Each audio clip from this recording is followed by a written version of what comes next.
Bonjour, bienvenue dans Incorporer, le podcast qui va t'aider à plus habiter ton corps et à mieux vivre ta vie. Je m'appelle Dr Olivia Chival, je suis psychiatre et psychothérapeute en thérapie sensorimotrice notamment. Ici dans le podcast, il ne s'agit pas d'une thérapie et je ne délivre pas de conseils médicaux. Il s'agit d'un espace dans lequel je t'invite à te ressourcer, à prendre des informations et à faire des expériences pour créer plus de liens avec toi-même, plus de liens nourrissants et sains avec toi-même et du coup avec les personnes autour de toi. Et aussi, je t'invite à comprendre mieux ton propre fonctionnement et celui des personnes autour. Bienvenue dans ce nouvel épisode que j'ai envie de consacrer au thème des angoisses. C'est un thème que je trouve passionnant, difficile, qui m'accompagne depuis un moment, par phase, par période. Et aujourd'hui, j'ai envie d'aller un peu dans qu'est-ce que c'est une angoisse et pourquoi au départ, en fait, c'est quelque chose qui s'est mis en place parce que c'était utile et aussi pour te donner quelques pistes pour mieux les gérer jusqu'à les enlever, aller regarder ce qui est derrière.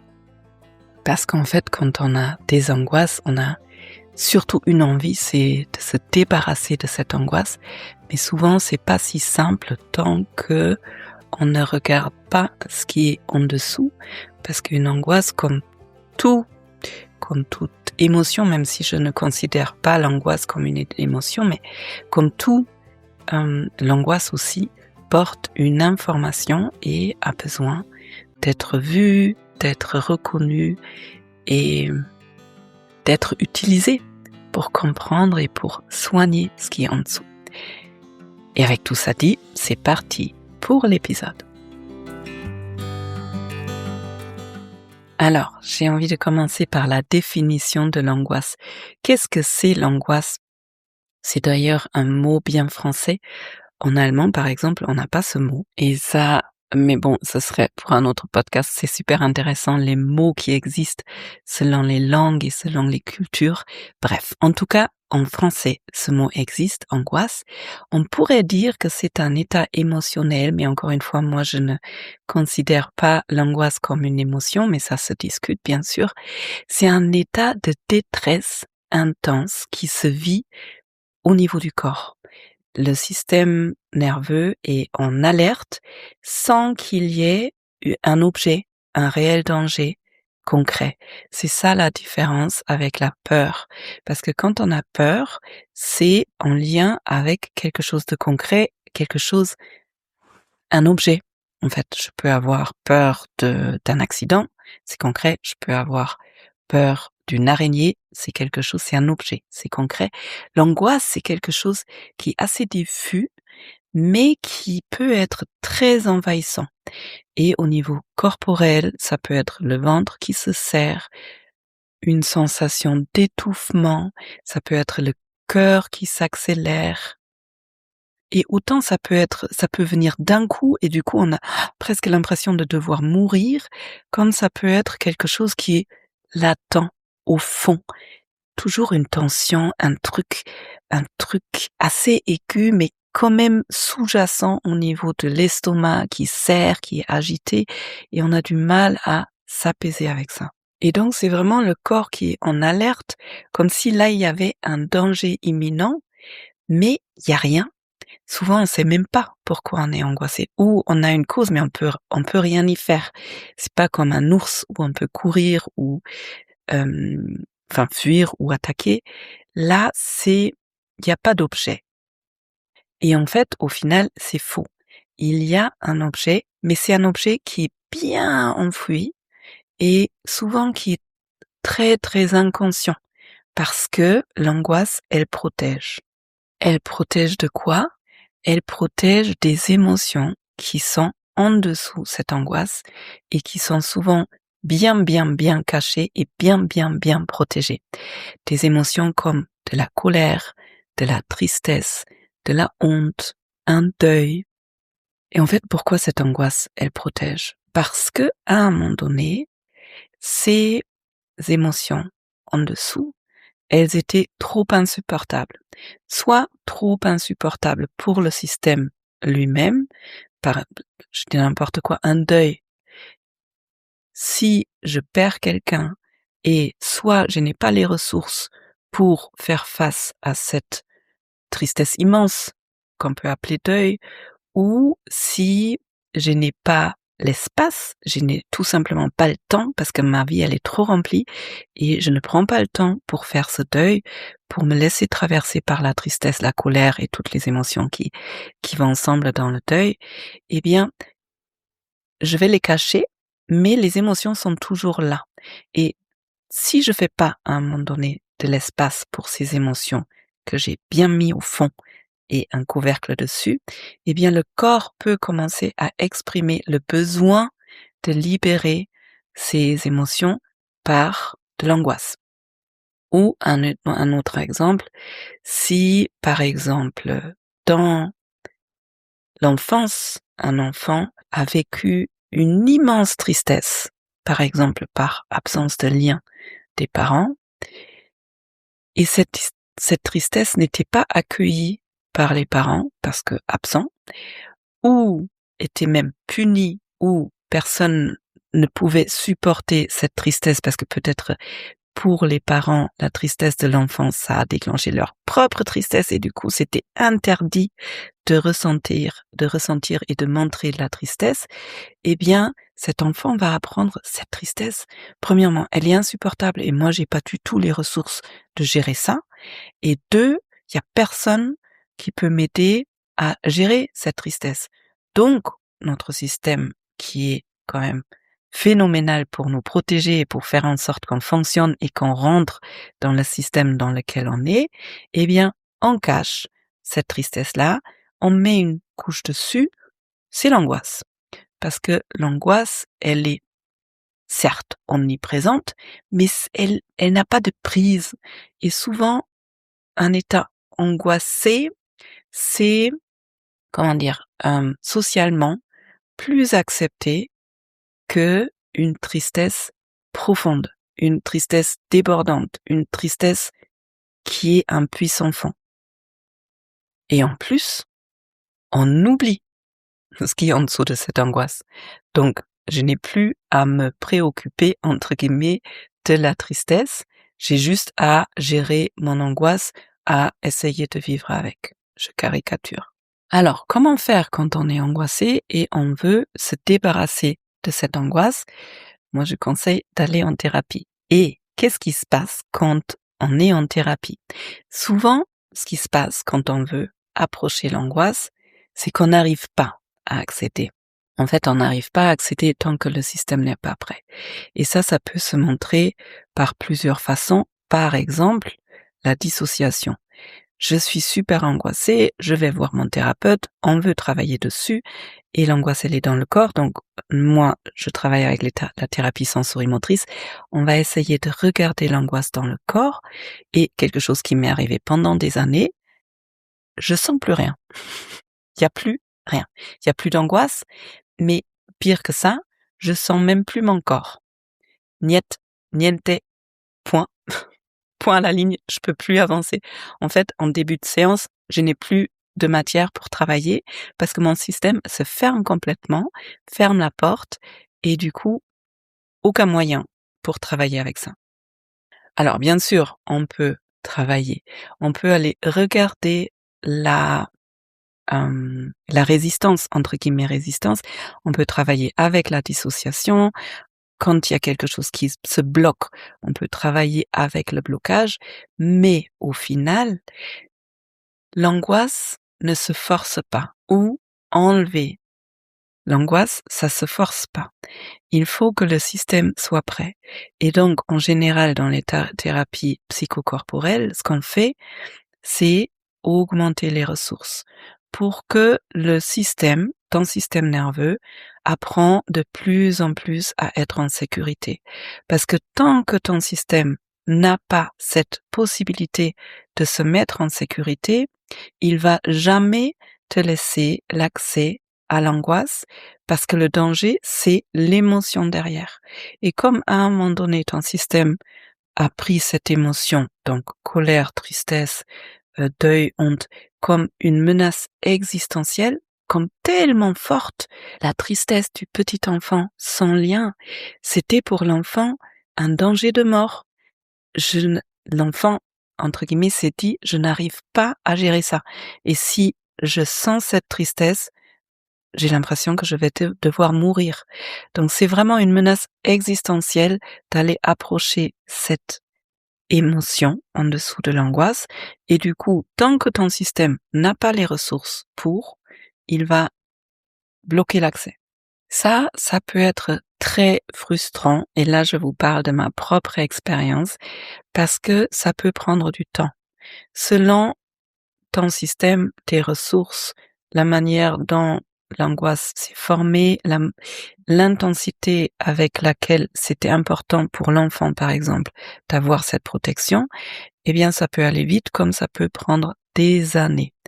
Et quand on a juste envie de se débarrasser de cette angoisse-là qui apparaît au quotidien, ça peut être ultra frustrant d'avoir l'impression de ne pas avancer. Et du coup, on peut même créer une sorte de colère contre sa propre dissociation, sa propre fermeture, enfin la fermeture du système nerveux, les résistances, les barrières.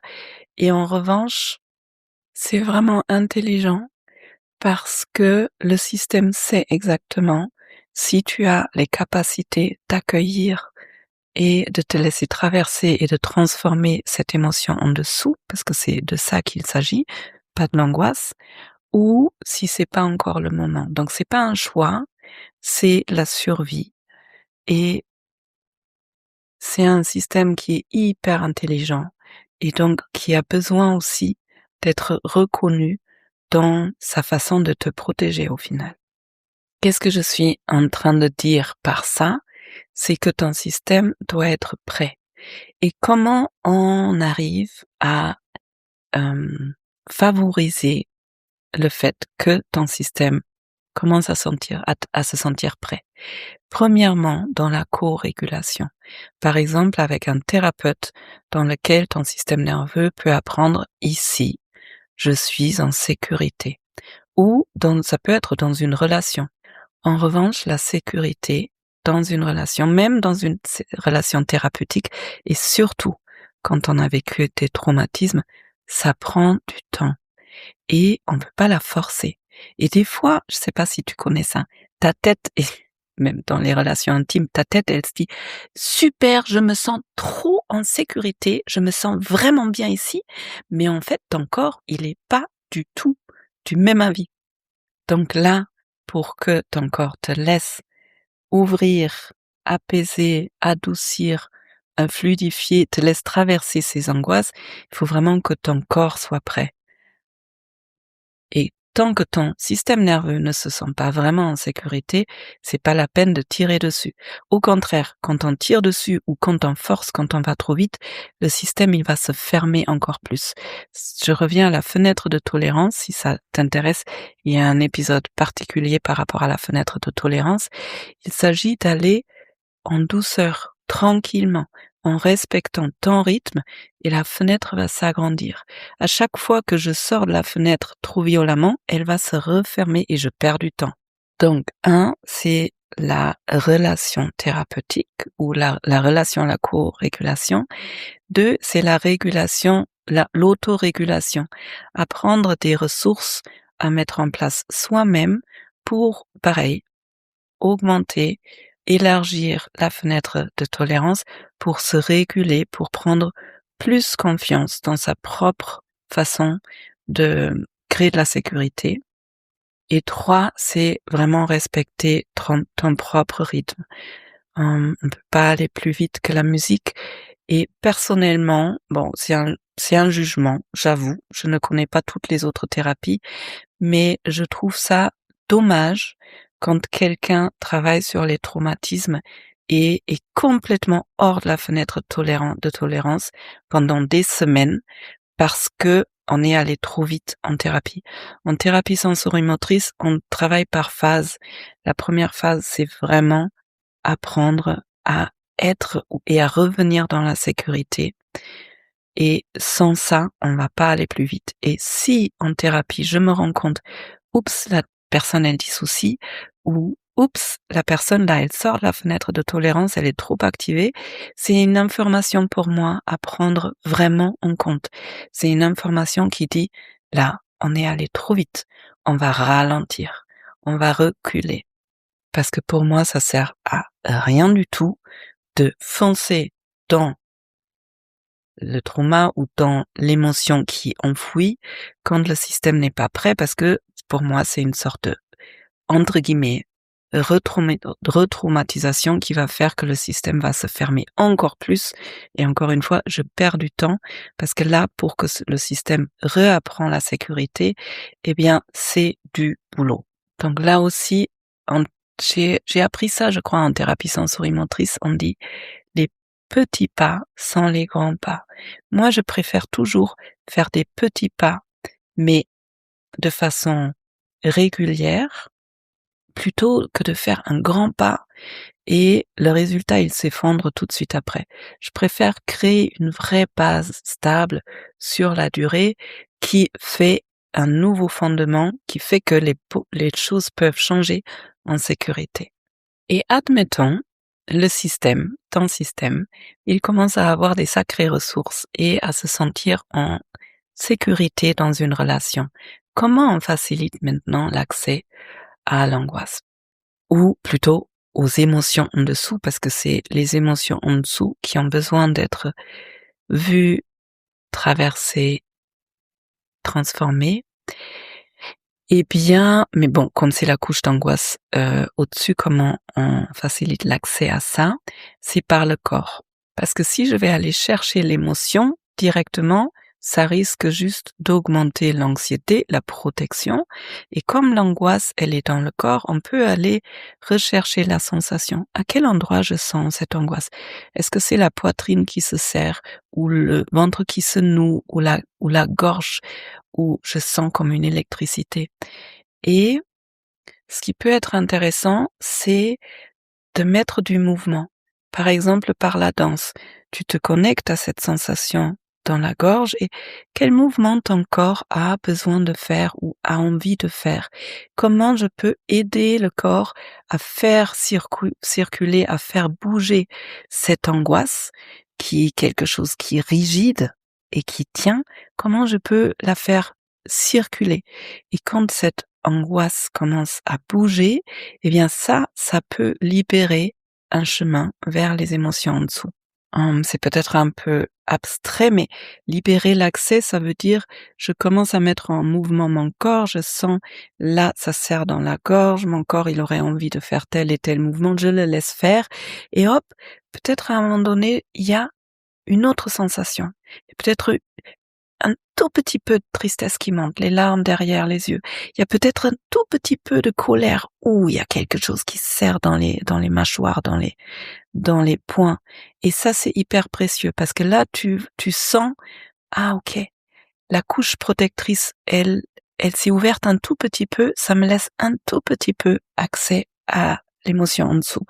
Et pour moi, là, c'est important de nouveau de ralentir. En même temps, en général, le système va le faire automatiquement. Il va laisser ouvrir un tout petit peu, peut-être laisser sortir une larme et refermer. Et là, c'est OK. Parce que souvent, quand les émotions étaient enfouies pendant des années, des décennies, une larme qui sort, c'est énorme. Pour le système, c'est énorme. C'est une vulnérabilité extrême et c'est bien que ça puisse se refermer et se réguler, même si c'est par la couche de protection. Et après, ça peut être par des questions. Alors, si on demande un truc très direct comme «Qu'est-ce que tu ressens?» Ben, souvent, ce qui vient, c'est une sorte de résistance, je sens de l'angoisse. Mais si on va un peu plus dans le détail, et si cette angoisse, déjà, à quel endroit elle est située dans le corps? Est-ce que ça bouge? Est-ce que c'est rigide? Est-ce que c'est fixe? Quelle est la couleur? Quelle est la forme? Ou, comme j'ai dit, quel est le mouvement qui vient avec? Quel est l'âge de cette angoisse?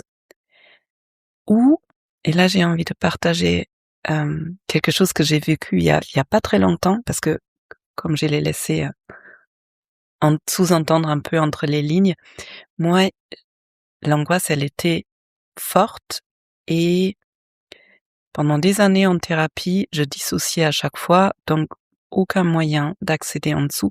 J'ai bien senti qu'en dessous, il y a beaucoup de choses, donc en même temps, j'avais de la gratitude aussi que cette couche de protection, elle était là, et j'ai bien senti qu'en fait, j'avais pas trop envie d'y aller non plus, parce que par peur d'être débordée dès que j'ouvre cette vanne-là. Et il y a un jour où l'angoisse, elle était vraiment très forte par rapport à une situation dans mon quotidien, où j'ai bien senti, comme d'habitude, cette situation dans l'ici et maintenant, elle fait référence à quelque chose qui est très ancien, et pourtant j'arrivais pas à accéder, et cette angoisse, elle m'énervait, j'arrivais plus à me concentrer, c'était vraiment très intense ce jour-là, et j'avais du mal à me réguler malgré toutes les ressources que je partage aussi ici. Et donc Pierre, il m'a demandé, hem: «Et si tu la laissais danser? Si on mettait de la musique, quelle musique tu voudrais mettre, et bah, si tu laissais bouger ton corps avec cette angoisse?» J'ai senti la première fois, mmh, heu, je crois que rien que cette question, et j'ai des frissons quand j'en parle, rien que cette question de Pierre de m'inviter avec bienveillance de faire bouger, j'ai senti une colère derrière, mais elle me faisait trop peur. Donc j'ai rien dit, on a mis de la musique, on a dansé comme des fous pendant une heure, et après j'allais bien et c'est cool, la vie elle a continué. Quelques jours plus tard, bon, vu qu'il s'est j'ai rien libéré, j'ai rien vu, en fait, j'ai juste régulé mon système nerveux. Quelques jours plus tard, rebelote, super angoissée, j'arrive plus à réfléchir, enfin, j'arrivais plus à passer la journée, j'étais juste une boule d'angoisse assise sur la chaise là, et à me dire: J'ai trop envie d'arracher cette angoisse». Donc de nouveau, Pierre, avec beaucoup de bienveillance, il me dit: «Et si on mettait de la musique?» Et là, je crois me rappeler qu'il a dit,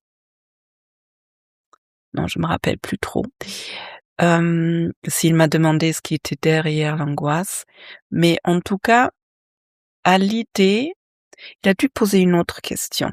Ah, je me rappelle plus. En tout cas, à l'idée de danser, il y avait une envie de crier, un peu comme la fois d'avant. J'ai pas du tout envie d'aller dans des cris, ça fonctionne en général pas très bien pour moi.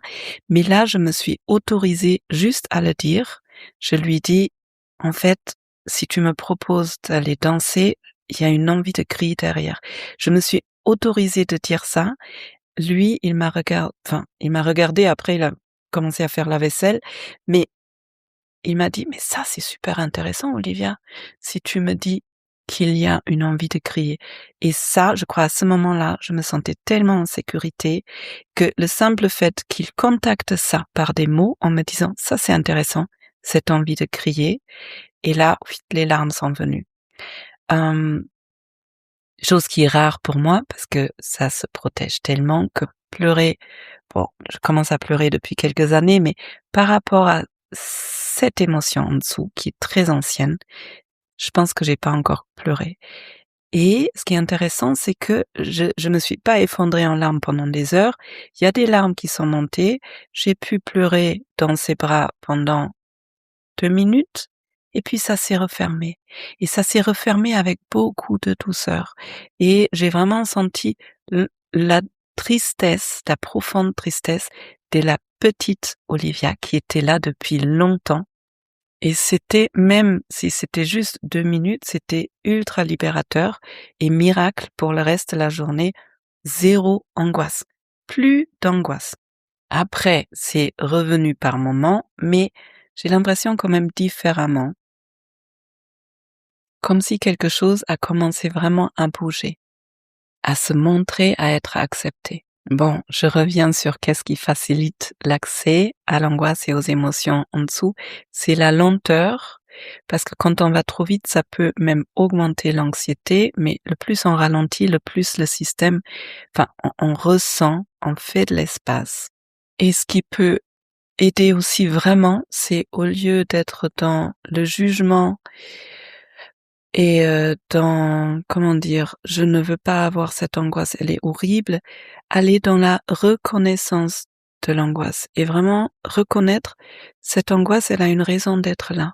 Bon, on la connaît pas peut-être, mais elle est précieuse. Elle fait un super job parce qu'elle est en train de te protéger de quelque chose d'en dessous. Et rien que par cette reconnaissance, il y a souvent quelque chose qui peut au moins se détendre un peu. Oups, je me rends compte que cet épisode, il devient long. Alors, qu'est-ce qu'on trouve en dessous de cette angoisse quand on arrive à mmh, accompagner l'accès aux émotions en dessous? Eh bien, en dessous, on trouve souvent quelque chose qui est différent par rapport à ce qu'on s'attendait. Parce que souvent, on se dit: «Oh là là, mais ça va être horrible, je vais pas gérer ce qui est en dessous». Et quand on y va en douceur, hem il y a beaucoup d'amour et beaucoup de bienveillance, beaucoup de douceur qui vient avec cette acceptation et ce je me laisse traverser par petites portions. Et la colère, par exemple, souvent on se rend compte que c'est une vraie énergie vitale. Ça me donne de l'énergie, vraiment de vie et de la joie quand je commence à m'autoriser à sentir et à vivre un peu de cette colère qui était enfouie si longtemps. La tristesse, quand les larmes peuvent monter, ça donne souvent une sensation de douceur, quelque chose qui peut vraiment maintenant s'apaiser derrière. La honte, souvent, elle disparaît tout simplement parce que la honte, elle survit dans l'isolement et dans quelque chose que je veux pas montrer, et quand il y a un regard bienveillant, eh ben, elle se dissout. Et puis peut-être la clé la plus importante que j'ai envie de partager ici, c'est la patience. C'est d'aller faire le travail. C'est pas patience, je fais rien, j'attends qu'à un moment donné cette angoisse elle disparaît. Non, c'est d'y aller avec des moyens différents, peut-être essayer plusieurs choses et en même temps respecter ton propre rythme, respecter le rythme de ton système sans forcer quoi que ce soit.